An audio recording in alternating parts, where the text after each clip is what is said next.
What's up YouTube? Part 3, we're installing the shocks.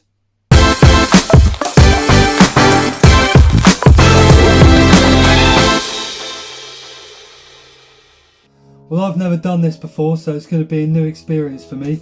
The instructions are fairly in depth. So in the first bag, we've got a bunch of different springs, different harnesses. The second bag, we've got the actual shocks and another set of springs. In the third bag, it looks like it's all of the rest of the fixings as well as the piston caps. We've also got some silicone damper oil, a bag with the struts in them,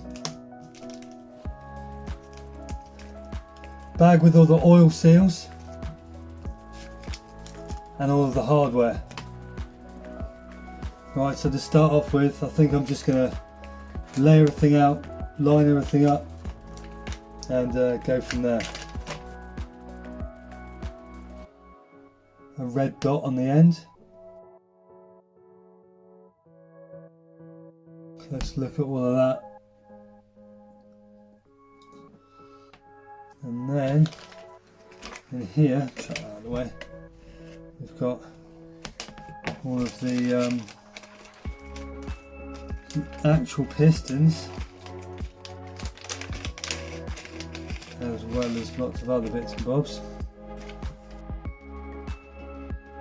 These are going to be the caps here that hold the bottom of the spring. Leave those ones there, go in the top of the piston, and those ones there screw onto the bottom, so they go onto the bottom arm. We've got a bunch of different piston seals here, all with different size holes, so I can put these all to one side. Maybe I'll play around with these. I'll play around with the oil thickness as well, but for the minute just put them to one side.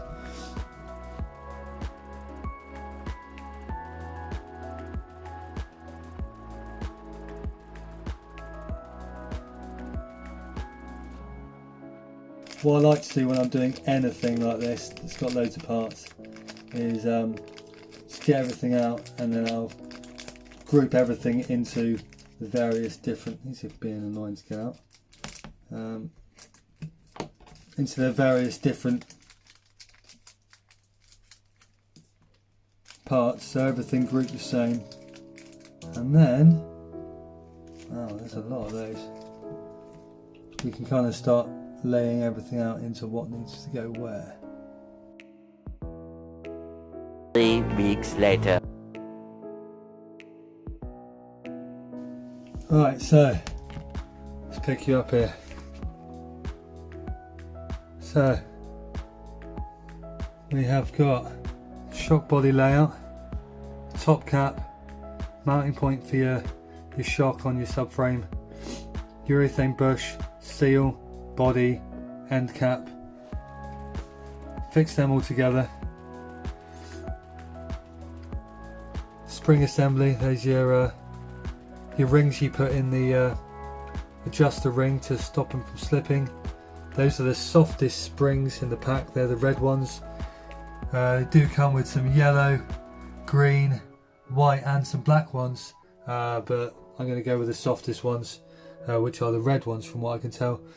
We've got all the fitting hardware, some extra seals and some extra C-clips, which is good, and then the actual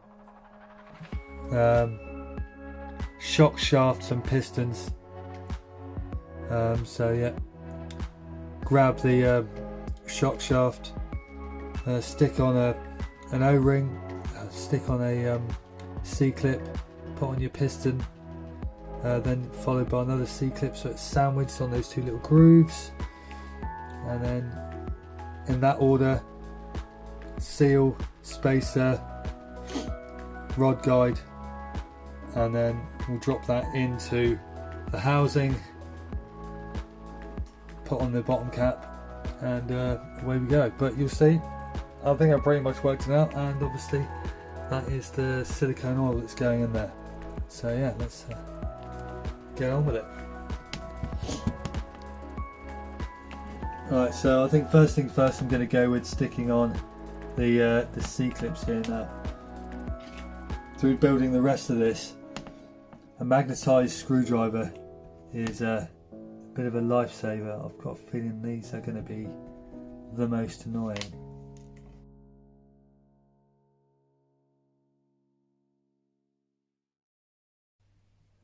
Okay, I did have some funky pliers I found very useful. These are curved needle nose pliers. Lovely, that works a treat.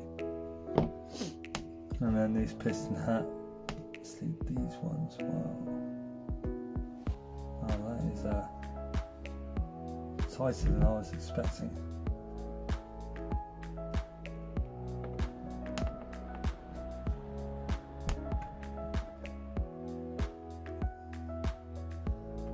To make it even more fun, for getting the other clip on. Again, magnetic screwdriver is a lifesaver.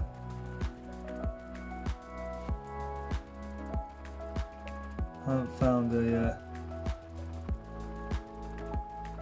anyone who's got any good tips for doing this. Please let me know.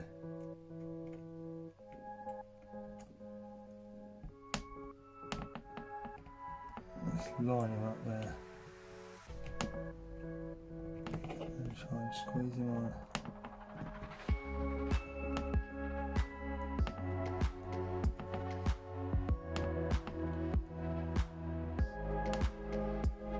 Oh. Wow, done. Almost.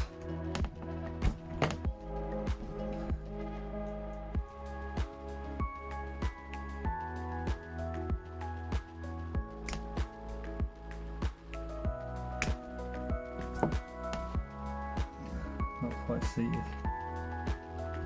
Ah, this is hard work. Ah. And then you just go and stab yourself.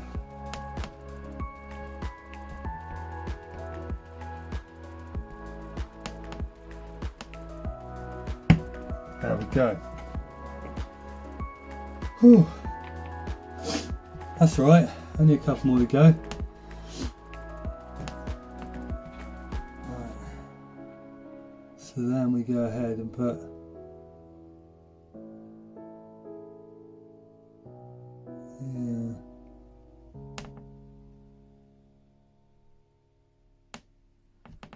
right.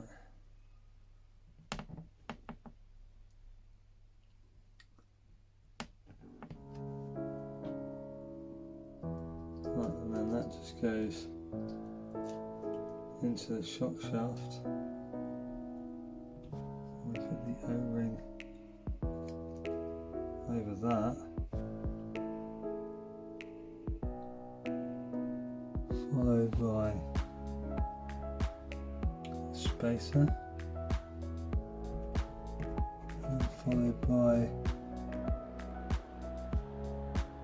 rod guide.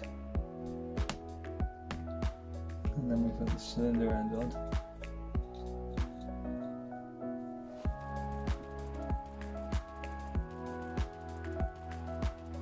Okay.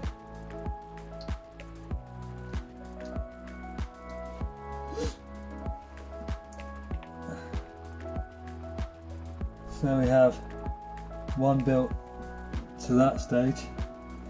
Repeat the process.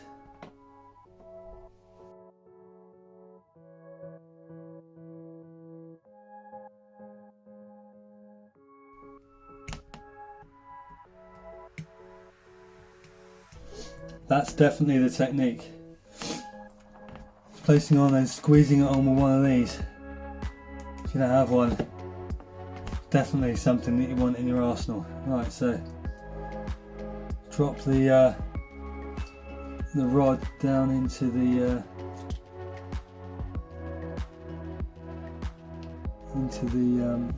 casing if you want.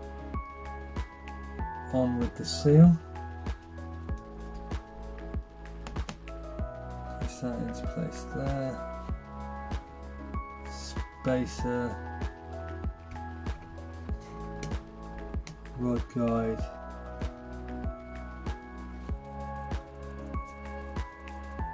Cylinder end cap. Okay. 2 down at that stage, 2 to go. Right, so I'm squeezing it on like that by hand, and then literally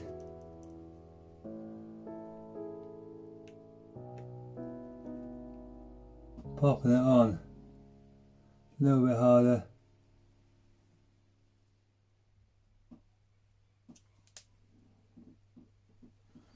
Wow, tough one.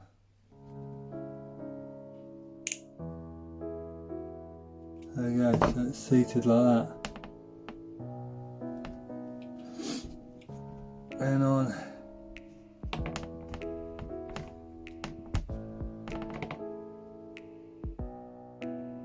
With your piston.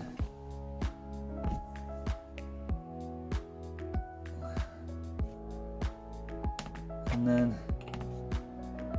the joys of magnetic screwdrivers.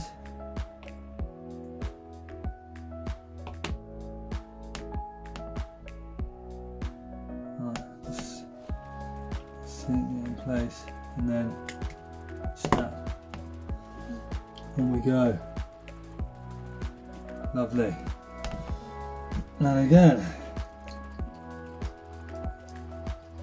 piston shaft into the shock body, on with the O-ring. Make sure that's seated lovely. Put the spacer on there. Followed by your rod guide, and then on with your end cap. Marvellous. Right, 3 out of 4. Right.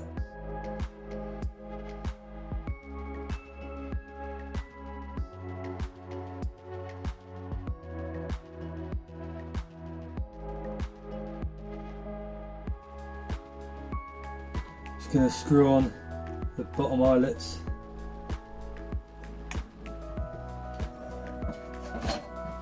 Break out the big guns.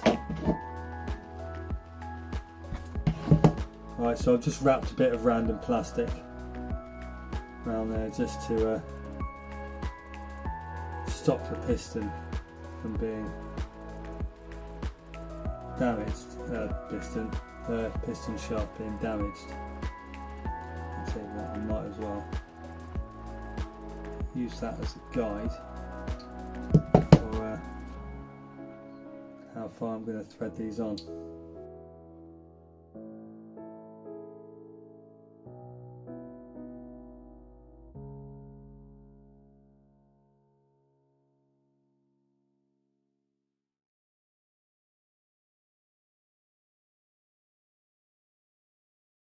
I'm going to get my trusty vernier calipers. Let's have a look. Most of these. Right, so that's saying 12.9. This one is also 12.9, so I'm going to take these down so they're the same.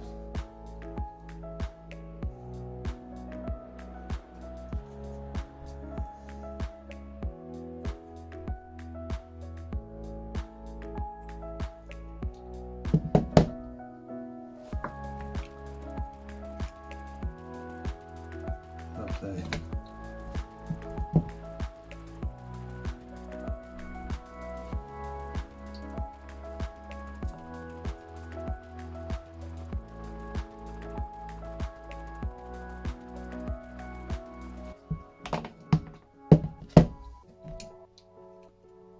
Cool, so they're all 12.9, just a gnat's hair underneath 13mm. That works a treat. So now, got these all ready. We're going to pour them with oil, and then before we build up the rest of them, we are going to purge the air with this. Now you can just fill them with oil and just pump the piston up and down like this, but it's pretty messy. Yeah, so you can get one of these. It's a good investment if you're going to be doing a lot of them, or if you're going to be or intend on playing around with different oil weights and stuff like that. So I figured, you know, why not invest in one? This is the long kit. It's a Ride Racing Team. This is the long shot kit, so it actually comes with more parts that you can make this wider or longer even. At the moment, that doesn't even fit in.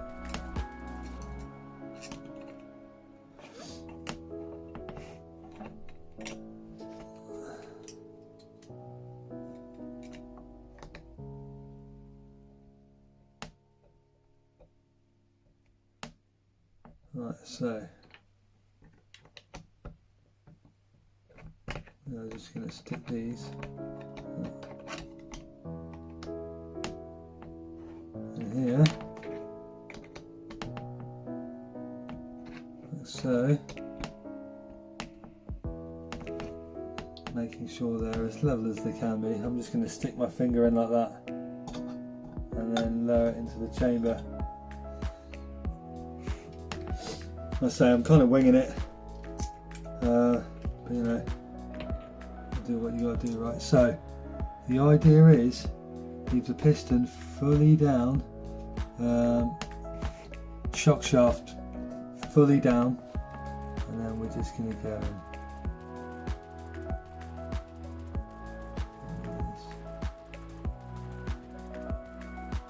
Right, up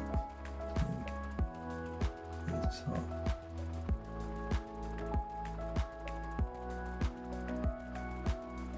Now, if you had loads of time, you could leave them overnight, and the air will just escape and let them settle if you leave them for long enough.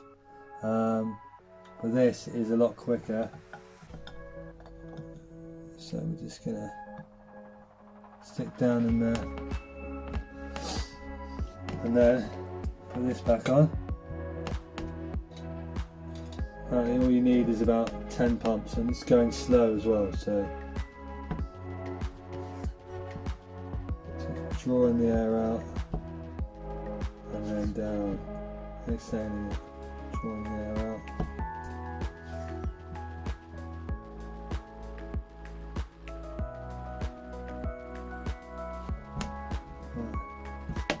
And then let the air out until it's depressurized. Now you can still see there's air bubbles in there, so once it's been depressurized you can go again. You just don't want to do it too much at one time. And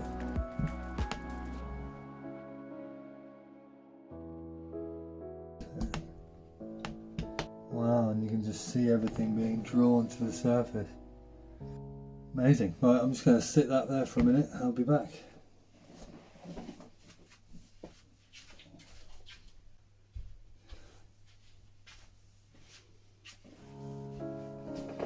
Right, see how we're looking.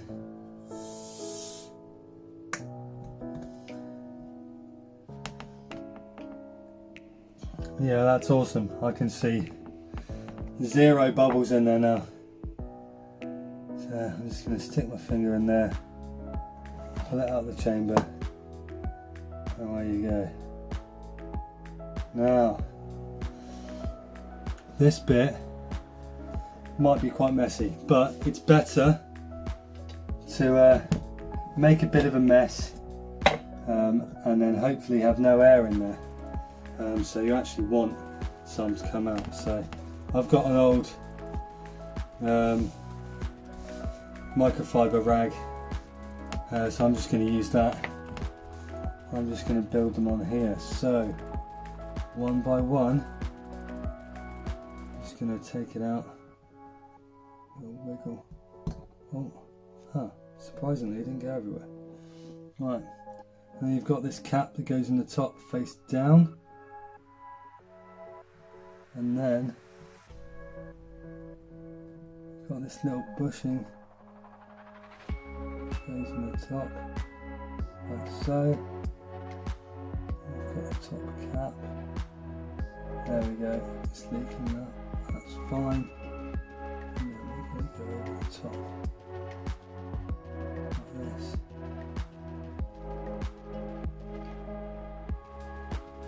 And down we go. This one's nice and tight.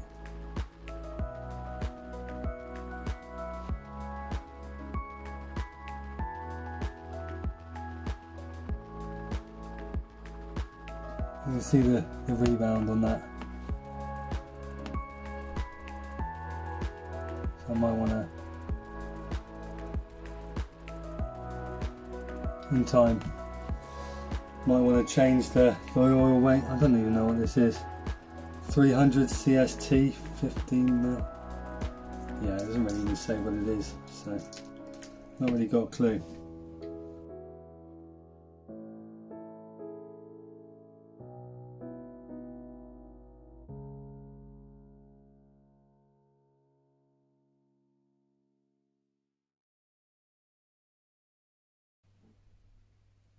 There you've got them all done.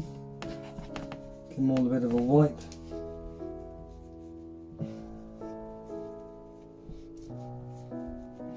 That's that. Get rid of this one. And then we've got our adjuster ring.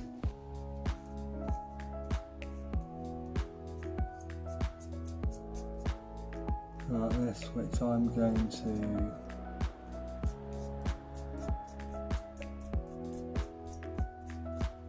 bottom right out to start off with. Spring. Oh, to the light. Getting too eager, that's the problem. I don't know whether maybe it would be better to just leave them out. I think by the force they're not really going to go anywhere. So. Actually, I think I'm not going to put these rings in. If they cause a problem, I'll take them off. I'll install them at a later date. But I think for ease of tunability for the meantime, I think I'm just going to leave them out because they'll be easier to turn the springs then. And then literally we just go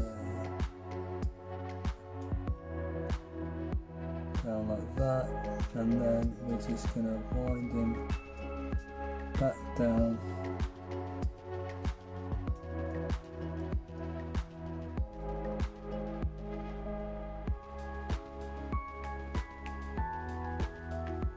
until we hit the preset.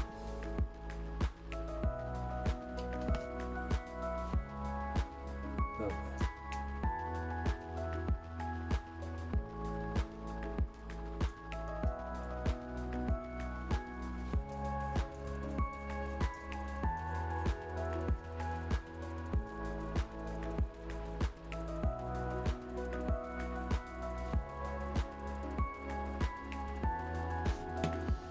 And just so they're all the same to start off with, just going to measure that.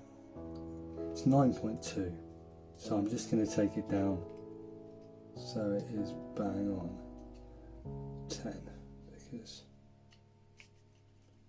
why not? Cool, so that's one fully built. Obviously that needs to be like that. That's one fully built. Lovely. Cool, now comes with hardware, but obviously you can buy these shocks separately. So I'm guessing the hardware that's already on there is going to be the same. Yeah, it looks to me like it's the same anyway.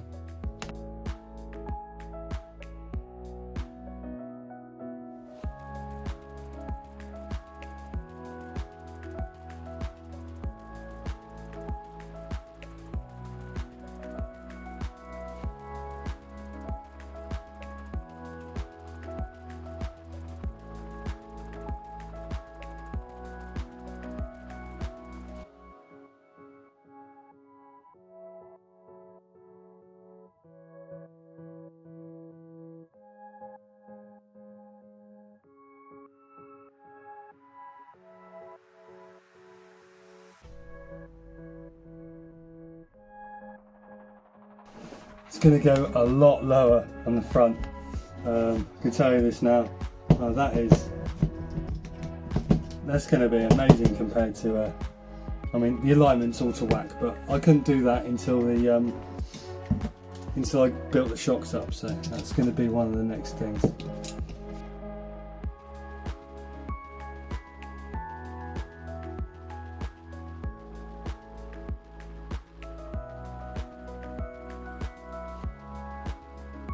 I don't think it's going to change that much on the back, to be honest, but look at that. Ah, bouncy, bouncy, bouncy. Fantastic. Well, there we go. That's the shocks done. Thank you very much, and remember, like, comment and subscribe. Let me know how I'm doing. If you want to see something else, let me know. Yeah, and until next time, take it easy. Peace.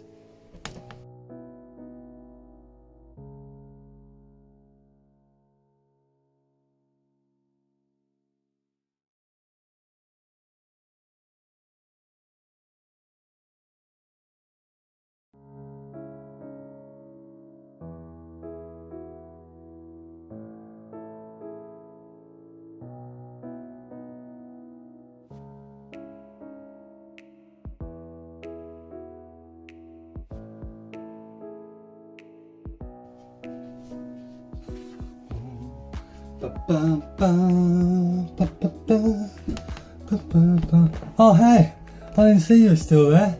Well, I'll tell you what, seems you stuck around.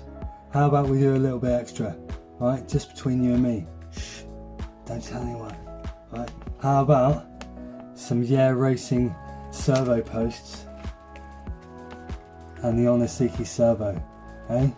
Should we install them now? Yeah, go on then, let's do it. Don't tell anyone though. Just you and me. Oh, I'm excited about this, I tell you. Tell you what, getting quite used to using this blade. Cutting so many bags open, it's ridiculous. Right. Hopefully this will work, because I couldn't really find anything for Sprint 2. So I took a gamble. Everything looked about right. And these are actually for a YD2, if I do believe. Yeah, so hopefully they'll work. I mean, gyro spacings are pretty much the same, right? Look at that. Damn! That's sick. Onisiki cordless digital servo. Going digital, boys. Servo on the other one. It's an analog one. Right, and what else have we got here? Oh, look at this hardware. Beautiful. Alright. Got some nice shiny hardware and a servo horn as well. So apparently the trick is stick it on there like so. Wind it to full stop that way. Wind it to full stop that way. Make sure it is about. The idea is to centre it.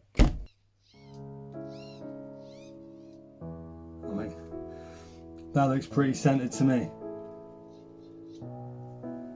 Stop one way to the other. Lovely jubbly. Right, so bolt goes through, the nut goes in the back there. You stick this on the back here.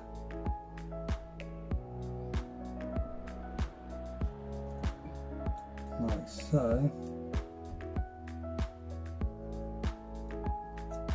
Wind it in.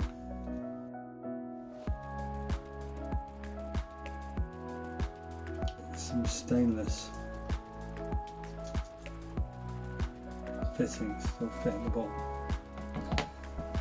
And everything else is black, so I'm just going to have to deal with that. Let's put that away before I cut myself, eh? Right, now. Servo and the horns mount here and here. This looks like it's going to work absolutely fine. Now I just need to find some fittings.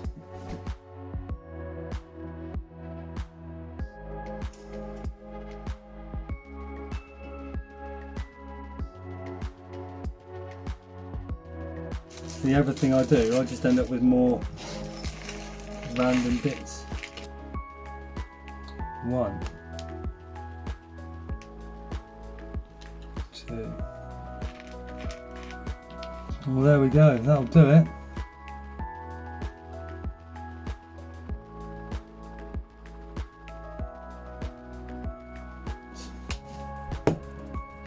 Let's have another go.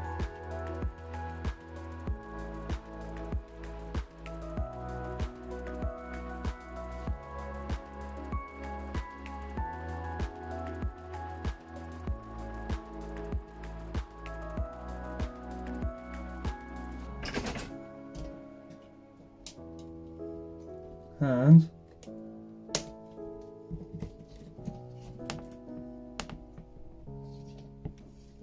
servo is on. Now I just need to sort out the alignment, because damn, this alignment is off. There we go. On the sticky gyro installed. What are you waiting for? Get out of here, go on, I'm done. I'm tidying up, I'm done. No, seriously, go on, peace.